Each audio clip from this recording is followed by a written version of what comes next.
आणि आताची जी breaking news आपल्यापर्यंत येते त्यानुसार उद्धव ठाकरे स्वतः जंतर मंतरला जाणार असल्याचं समजतंय।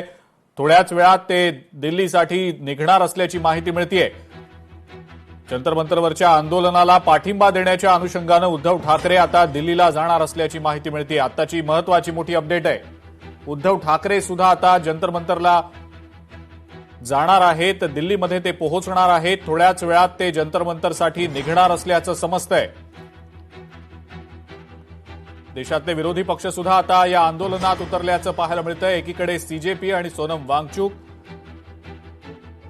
यांच्या नेतृत्वाखाली हे आंदोलन विद्यार्थ्यांचं सुरू होतं। आता मात्र विरोधी पक्ष सुद्धा या आंदोलनात सक्रियपणे उतरल्याचं दिसतंय।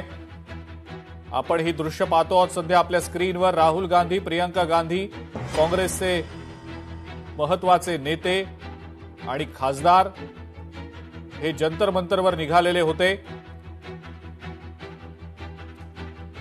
मात्र त्यानंतर पोलिसांचा मोठा बंदोबस्त तिथं तैनात करण्यात आलेला होता। कायदा सुव्यवस्थेचा प्रश्न निर्माण होऊ नये या अनुषंगानं मग शेवटी काँग्रेसच्या नेत्यांनी पंतप्रधान मोदींच्या निवासस्थानासमोरच ठिय्या देत आंदोलनाला सुरुवात केली।